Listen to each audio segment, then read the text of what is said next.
Hi, everyone. I've got a very quick and exciting announcement here. We're hosting our very first ever in-person meetup on November 7th from 6 p.m. to 8 p.m. in Denver at the ASHG conference. It's going to be a fantastic opportunity for past guests, future guests, listeners, and friends of the show to come together, share ideas, and chat about all things genetics and precision medicine. We have reserved a very cool venue. We're going to have free food and drinks, and there's going to be a lot of interesting people in attendance. We're sharing this event first with listeners of the podcast as well as past guests. So if you can be there, please register as soon as possible because the spaces are limited. You can register at lu.ma/geneticspodASHG, all lowercase, no spaces or dashes in any of the words. The link to register is also in the show notes and it's easy to use on your phone. Again, that's lu.ma/geneticspodASHG, all lowercase. Mark your calendars, come say hi, and I can't wait to meet many of you in person.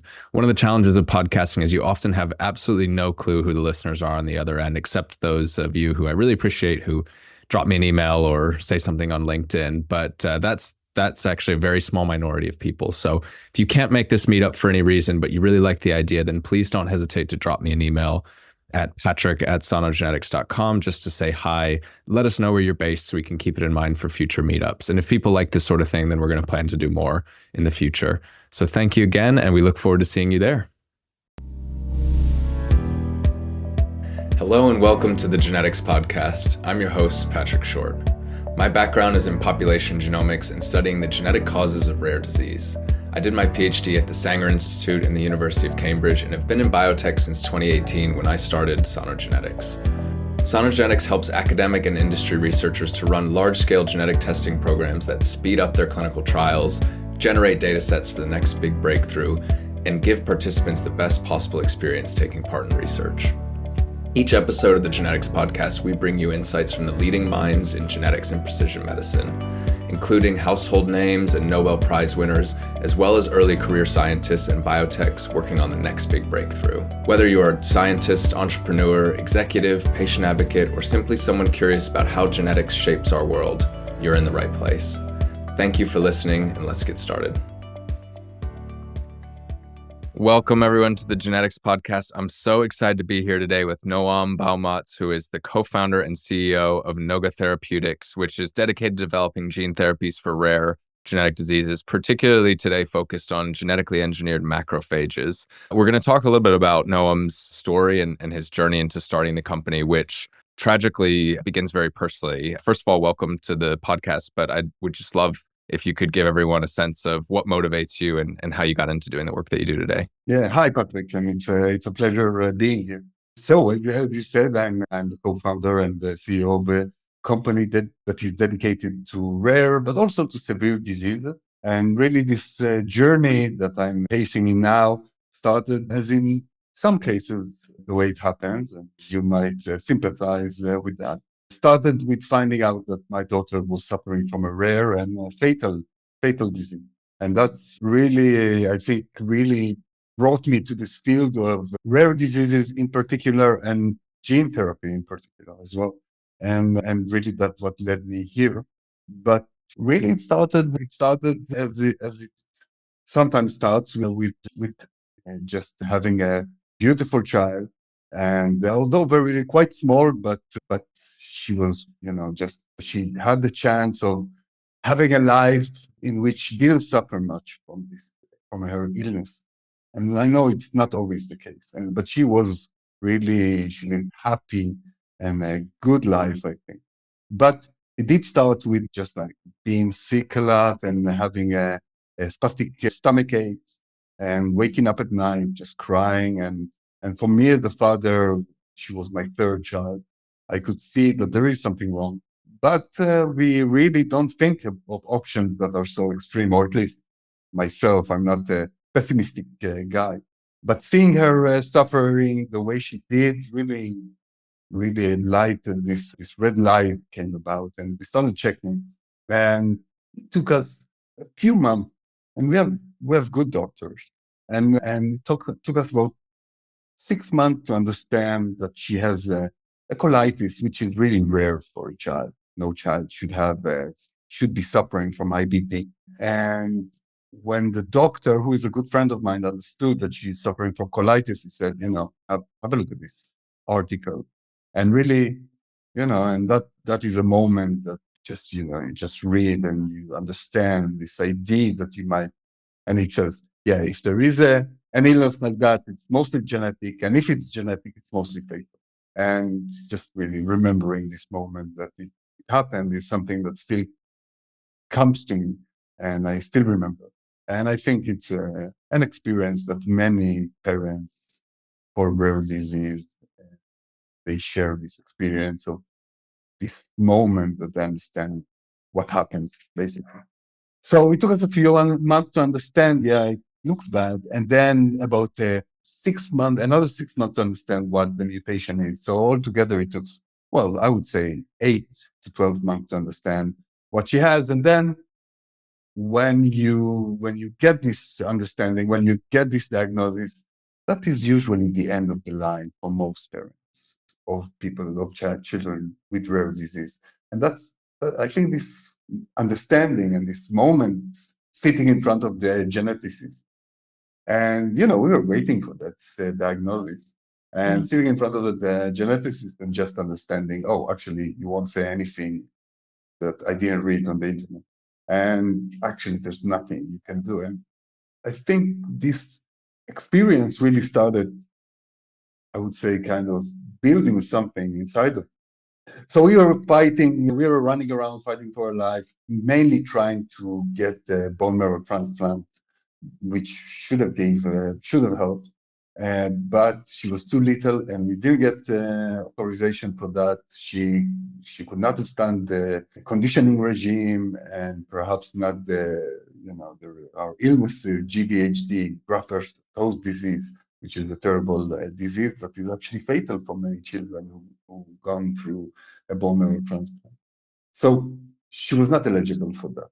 And for a father, knowing that this is really the only option and then getting a refusal, and then that is almost unbearable, but then understanding that there is actually something you can do.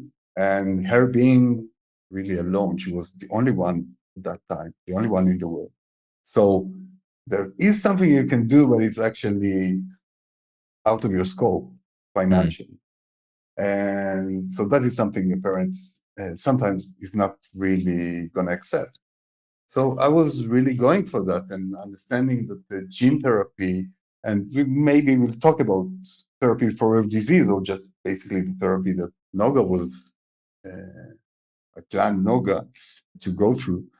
It is something that I really fought for. And then there was another year and a half that I just, her situation kind of deteriorated. And so we were hospitalized most of the time, but I already gathered finance and started working in the lab. So it was kind of a crazy year with glimpse of hope. But then winter came and we all feared the winter, and winter did arrive and she just didn't make it. But I think losing her really ignited me to where I'm now. But I would say even before that, being in the world of rare diseases is a hard task. And I think the really tough part of it is that you understand there's not much you can do. And I think there was a moment there that I thought, yeah, perhaps gene therapy. And then I went and started meeting people in the community of rare disease. So you have kind of association that you can meet. They support plans like that. And I started meeting those people, and I think, it was such a kind of a heavy load was lifted from my shoulder. Just meeting parents and being absorbed in this sense of togetherness. And actually, it was the beginning, I would say, the reemergence of the world of gene therapy. So there was hope as well. So you have all this energy that is really being concentrated in this group of people who deal with rare diseases. And it was just an incredible feeling, a feeling of hope and of just meeting brothers in some sense. And I think I was really kind of, I was so much immersed into this experience that I wanted more of it. And so even after losing Noga, I was already kind of into this, doing gene therapy and doing something for her. And it was a high profile type of project because I needed to get funds. And so we were escorted all the time by TV crew and radio Right. shows and all that. And so doctors came over and parents came over. And I don't know, I just started being more and more immersed into this thing. And then we had a connection with Schneider Hospital. That's a hospital here in the country. And we came about to we started working on this rare disease with patients who suffer a type of a bubble kid. If you know Yeah. the term, those kids, they don't have the immune system at all. So really, they start well, feeding on their mother's milk. They have all the antibodies they need, but as soon as they stop breastfeeding, they start getting sick, and they they don't succeed to do. I mean, they don't live for that long, and now they are getting treatments that keep them alive for a few years. But again, so we started working on that disease, and we are still doing that. We are focusing on development. Well, we are focusing on human cells right now, and that will be a beginning for a clinical trial. But yeah, I think that this experience of being a father for a child with a rare disease and then meeting up with parents and with families is something that is still very much an engine inside of me. And I think in some ways this, the rare those this combination of rare cases and not much to do, because really 90% of diseases of syndromes don't have any cure, really is something that I'm trying to be a part of and trying to do something in and trying to create some kind of hope to other parents, but also really kind of a therapeutic experience for myself of trying to really, I don't know, give hope or maybe even succeed to beat this really terrible fate. What has you've been working at the biotech company Noga Therapeutics, which obviously is named after your daughter Noga. Yeah. What have you learned over the last few years transitioning from, and we're going to go into your career prior to this in a moment, but transitioning into obviously doing everything you can to try to fight for your daughter, now into actually trying to solve a problem more systematically. Talk a little bit about the problem you're trying to solve around essentially reprogramming of blood stem cells, which your daughter wasn't able to take advantage of because of the reasons that you mentioned, like graft versus host disease and how young she was. But just talk about a little bit about this program or this problem as a whole. How many rare diseases does it affect, generally speaking, and how are you going about tackling it? Yeah, so I think we can say that there is a group of about 400 subsections of diseases that attack the immune system. So they're all PIDs, they're all it's called primary immune deficiencies. And there's a huge group of a list of disease where illnesses like that occur. And I think to some extent, working on the bone marrow and engineering the bone marrow should help most of them. But of course, I don't know, of course, you know that, but in rare disease, we do have a division, we can say, of diseases where the mutation leads to a gain of function mutation phenotype, and there are mutations where there is a loss of function phenotype. And when you go and you look at the rare disease or a genetic disease, I would say that's the first thing you want to find out. Yeah. Because if it's a loss of function, yeah. So what we do is really accurate. We just we're gonna change and modify those stem cells, and we're gonna have a new blood, you can say. Yeah. Just as much as with a bone marrow transplant, you would have a new blood. Of course, without all the problems that comes with the bone marrow transplant. But if what is the case when there is a gain of function problem, then that's a different story, and really you cannot address it in the same way. So you have antisense and you have other types of therapy that may be useful. But Why can't you go in and correct the gain of function in the DNA of the stem cell, for example? What's the barrier for going to do something like that? well, I would say that's really something with stem cells, but also with some of the AAVs or the CRISPR that is emerging. It's a question. Sometimes if you can just do a knockout of a gene that should solve the problem, if the other side, of course, if the haplopart, if Yeah. the other side of the gene is sufficient. But I think in terms of bone marrow problem, there are attempts to do a knockout, and this is something that sometimes helps. But I think in terms of the illnesses, doing knockout on bone on stem cells will really knock out the whole system. So you don't have this haplo part of it that will continue work. So you can do with CRISPR, and that's what people do sometimes, kind of the upstream effect that will diminish it, but not completely.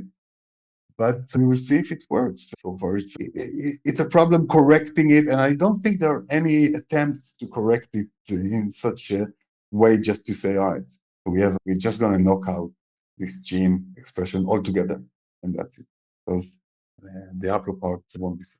Yeah. So, Yeah, that makes sense. but and I think that is the case in many of the other gain of function mutations, where the knockout is not really valid. And you have to have some kind of. So we didn't mention other problems of targeting the right cells and all that, but of course with bone marrow, that's the easy thing. You can just target those cells. It's fine. But I would say it's a major problems with viruses based gene therapy. If the haplo, if you just will you not shut out the whole expression of the gene? That's a major problem. Yeah, but what we're doing really can help many of the primary immune deficiencies, and that's I think it's terrible to say, but it's many times it's a case of financial problem because there are 400, but very small numbers, and each one of them needs their own, I would say, gene correction, and Yeah. each one has their own, I would say, problem. So what we're working on XLA, an overexpression is contribute and is associated with, well, there are fears that it's associated with the cancer, but it is definitely causes lupus or other autoimmune problems. So you cannot have an overexpression of that, and of course you cannot have an underexpression, but a limited expression, because that won't do any work. So you have to really kind of combine all these things together, and it was not always easy. So we did this project, and we have good results. We are very proud of them, and we are waiting to check it on human cells. But there were about 8 programs at the same level before us, and some of them were working CRISPR, some of them were doing AAV, some of them were doing HSCs, and it never worked. So we are really latching into advancement in the field of gene therapy, understanding promoters and understanding really a good side effect where you know that you can really have a good effect with a low vector copy number, meaning you don't have so many viruses entering the gene and kind of delivering this cassette. So you have to keep quite a low vector copy number, but still have a therapeutic effect. And I think it's not that easy. I think there were attempts and there are attempts all the time. It's still a medicine that is evolving. So I would say what we do can contribute to many immune and rare immune illnesses, but it's not always easy to do Yeah. so. Yeah, can I And let me just, if I can just summarize it to make sure I'm getting it right, and you let me know if I've missed anything there. So XLA, I'm it's X-linked A gamma gamma globulinemia. globulinemia, yeah, You've pronounced that many times clearly. So it's that's X-linked, obviously. So patients have lost function in the one copy.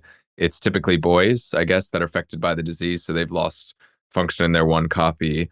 And you're kind of you're pulling the cells out, and then you're introducing basically a viral vector that has a healthy copy of the gene, and then putting the stem cells back in where they then express the missing gene. Have I got that right, or have I missed a yeah, detail? yeah. It's a really the procedure is that you take out those stem cells, you inject some kind of a sugar, and those cells leave the marrow and they start moving around with in the blood system. Then you do an apheresis, which is type of a dialysis Yeah. that you take those cells and you modify them outside of the body, and you leave them for 2 days. You do some tests on them for a few more, for another week or two, and then you just put it back in an infusion, and those cells, they find their way to the niche of the bone marrow, and then they start producing healthy blood cells. But you always need, and that's a thing I think that was not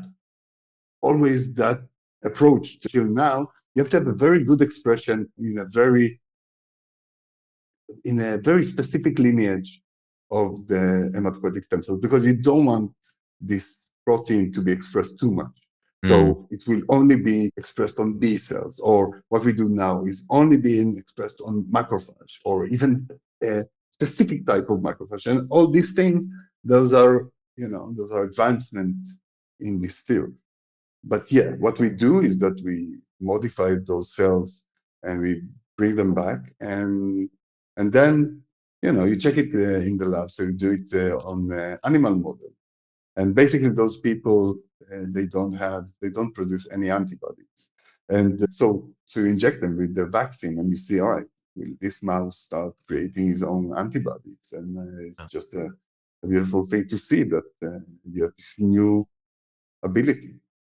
yeah. And that is an amazing thing with the, with the gene modification. Yeah. So yeah, that is what we're doing, and I think it was kind of a first shot in this field, and it is something that is now kind of being a bit wider now, and I think it's not only us. Yeah, it is a whole field in the world of gene therapy and in the world of medicine, where actually you take those hematopoietic stem cells, those stem cells that actually are supposed to make, you know, they're going to be blood, and you're going to teach them a new ability. And when you do that, you can really target many other diseases. So we have two drugs that have been approved last year, right, for all kinds of, it's called lysosome storage disease. Those are rare disease where the body doesn't produce and doesn't accumulate some kind of lysosome, and then you start having accumulation of material. And it's usually in the brain, not only, and it's usually a terrible neurological disease. So basically what those drugs do is that they they do exactly the same thing, taking out cells from the body, modifying them outside, expressing something in a specific lineage of the age of those hematopoietic stem cells. But now they will express perhaps a gene that is missing, or perhaps an enzyme that you can be expressed in the brain. And we have good drugs now that attack MLD and CALD. So again, neurological Yeah. deficiencies, and those are fatal. It takes a few years, but those are fatal.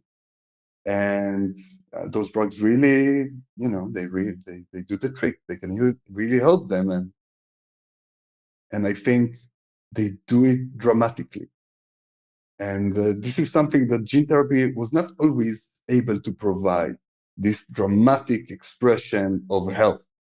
Yeah. So if we work on blood cells and we let's say a child won't have any immunity system, any immune system, and we fix it.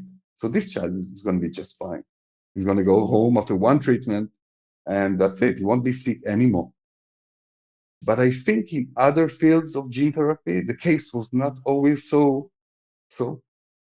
And you had problems where, obviously, when there are deficiencies, most of them they are not reversible. So that is something that happened. But also the effect in many of those drugs was not complete. And I know it because I read, but also because, part of my life now has to do with many parents Yeah. and reading and connecting to research that is happening. And I see that it's not always an amazing cure. Sometimes you won't see an improvement that is large, or sometimes, as we say, even if you're going to block the progress of the disease, you're going to still have many. And I'm meeting parents, so I see parents, and I see parents that. So we have a few drugs that are around for a few years now. And I see parents, and I remember seeing two parents, and their child is not running, but is playing in the sea with their brother, and there is a wheelchair next to it. And I say, what? Why? And they say, yeah, it's SMA, spinal muscular atrophy. That's a terrible disease, right? It's kids who have it, they will die when they are 8, maybe, but slowly the progression will be so kind of debilitating that their life is going to be just terrible. And this child is playing. She's alive. She's well, and she's playing with her brother, and that's an amazing. But there's a wheelchair, and she will always be with a wheelchair.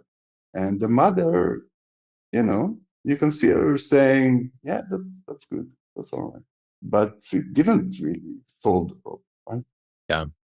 You mentioned a big challenge that it sounded like you ran into as the father trying to find a solution for your daughter, but also you're going to be confronted with as a biotech CEO and part of this industry, which is the big disconnect between the incredible transformative therapies we have, but also the ultra rare diseases and the drug prices and the market sizes. How do you think about us solving this problem as an industry? Because if we just take PIDs, for example, primary immunodeficiencies, as you mentioned, we've got 400 potentially diseases that individually are extremely rare. And we've got a couple of different, modalities now that we can think about what you've described, but also some of the other approaches that you've mentioned that could, in the next decade or two, treat all of these diseases. But we have a market challenge, which is how do we get these paid for in a way that families can afford, that doesn't bankrupt health systems, but also make sure that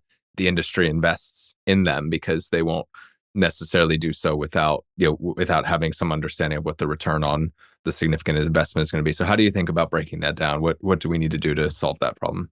Yeah, yeah. So I think to begin with, I think there is a lack of acceptance of the prices, which are extremely high. Yeah, but I think there is a lack of acceptance of the prices if the therapy is not that useful, right? Yeah. Because even if they say, all right, it's a lot of money, but we will pay for it.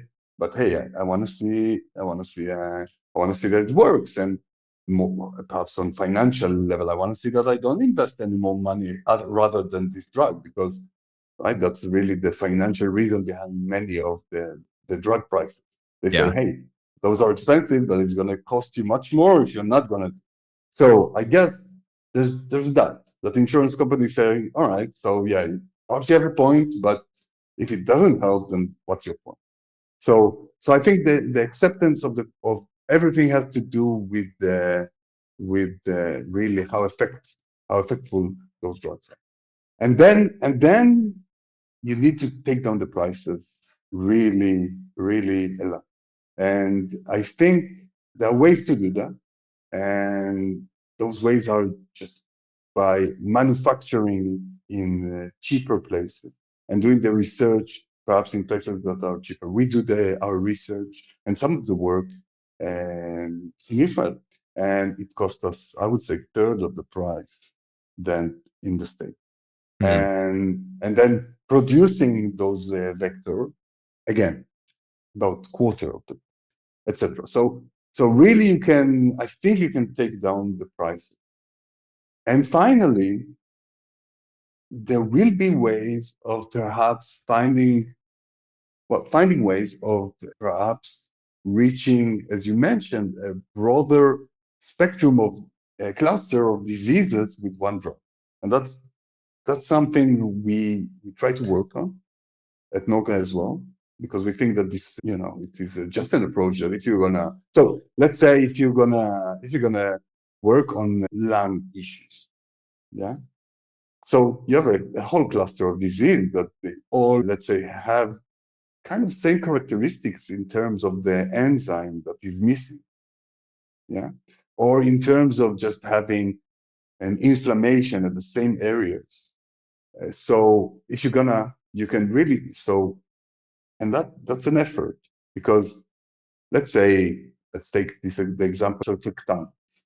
That's a substance that is really, I would say, missing in many of the pulmonary diseases. But if you're going to give those kids surfactant, it's not necessarily that it will help, right? Even if you do it in an early stage, because the genetic problem sometimes is, I would say, it has a broad effect on the body. So you may have a missing surfactant, but you may have also a missing ability to absorb surfactant. So you have all these things, and every disease really has her own characteristic. But if you can really kind of go on a whole cluster and say, all right, yeah, we know each one has his own problem of absorbing but you all have the same problem of absorbing surfactant, even if the I would say the reasons may be different. So if we can add this gene in our cassette and just promote cell activity, perhaps we can really tackle a whole broad spectrum of disease. And this is something we think of. And I think, and at the end, you will have all together. You will have a good drugs capability, and you can make it slightly cheaper.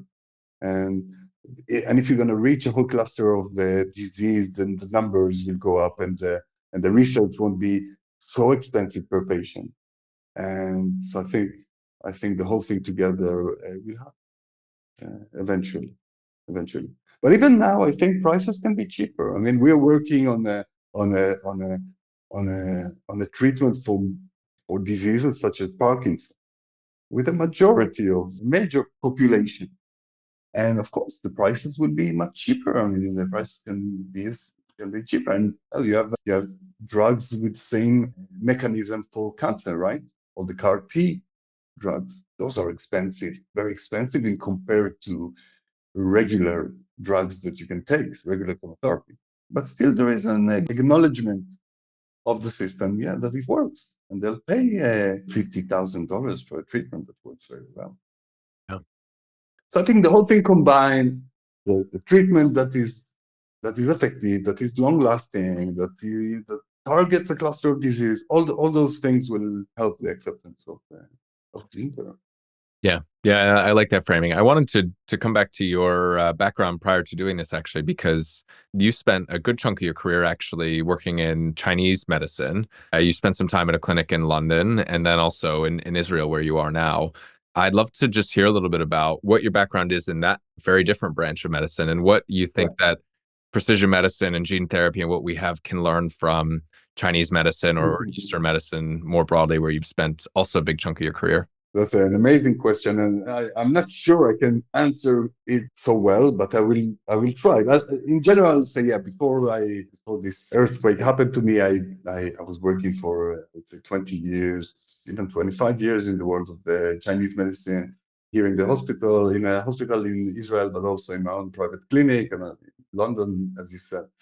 And I think in many ways I have and I see that when I meet with my scientists and just talking with people, I think for people like me who are therapists by nature, the ability of the treatments are really what drives us going. So for me, I'm very interested in the world of gene therapy. I was always even as a child and also in my science studies, gene therapy was always a thing for me. But I think I see it much more as a therapist who just have this really cool tool to help people.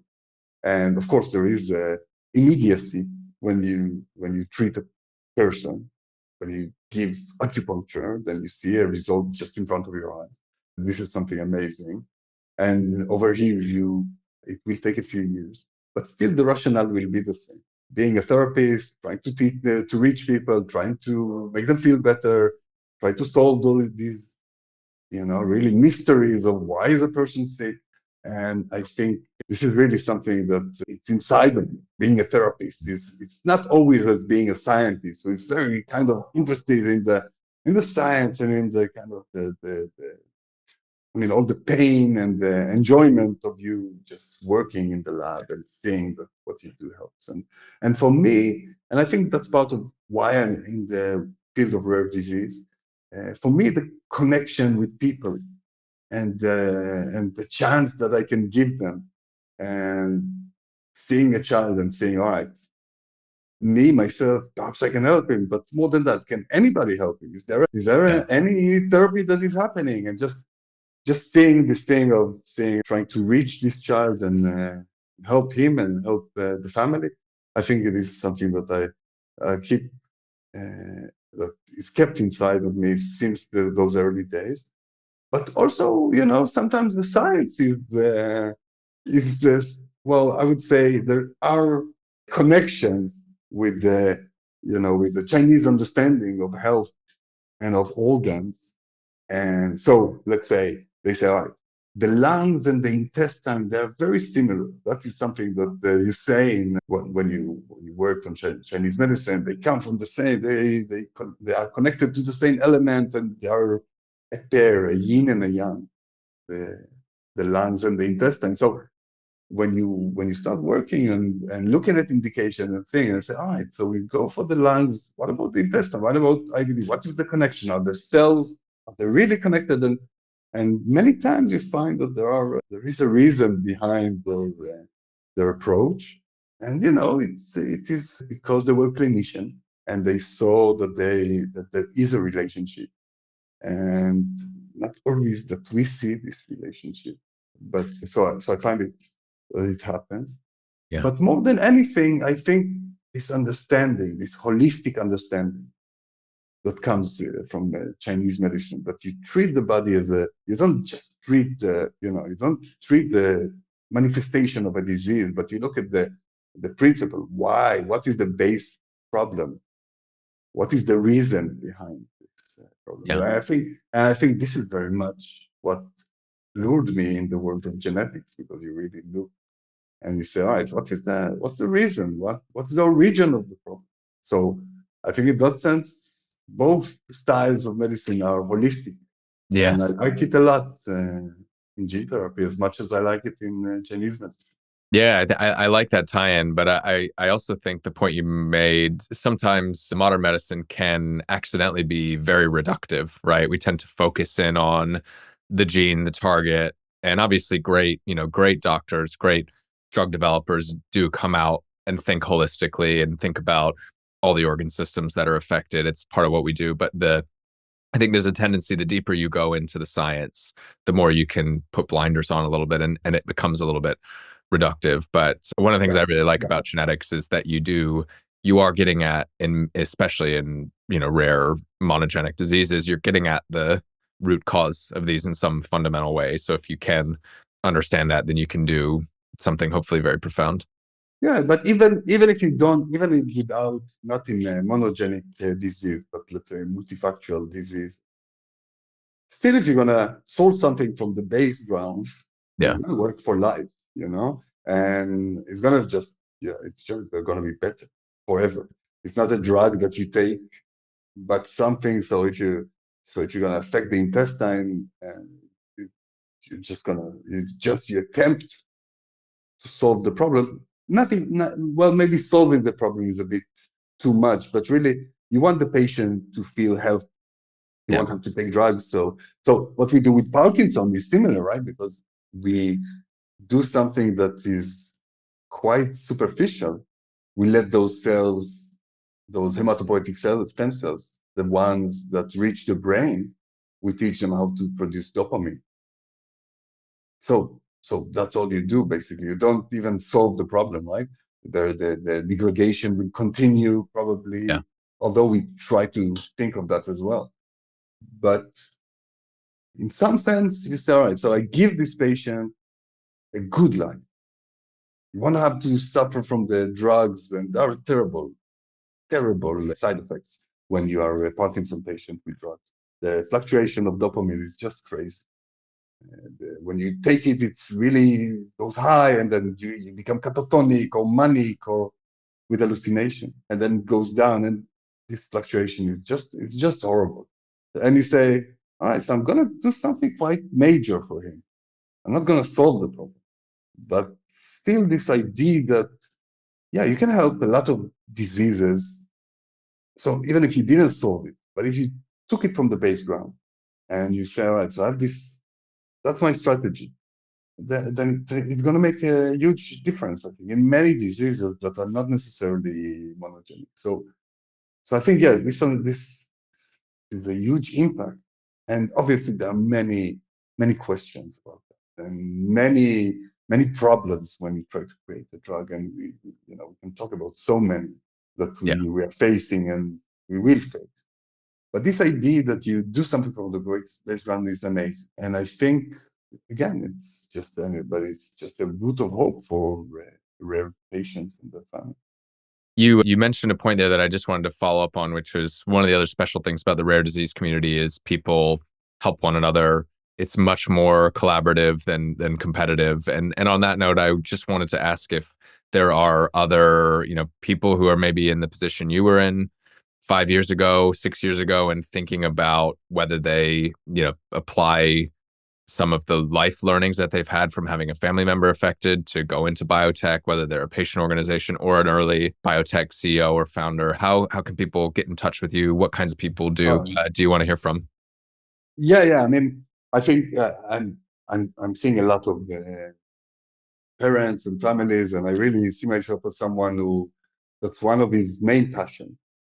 Seeing if there can be anything that anyone can help, and I'm always open to hear. And my mail is really blocked, but you can always find me on LinkedIn. That's just write my name, Noam Baumatz, and you can get in touch with me. There's if I don't know what and if, but definitely it is something that always keen on hearing and seeing if I can assist somehow. Wonderful. Yeah. Well, thank you. I really enjoyed this conversation. I learned a lot and appreciate you taking, these things that have happened to you and applying it to do something amazing in the world.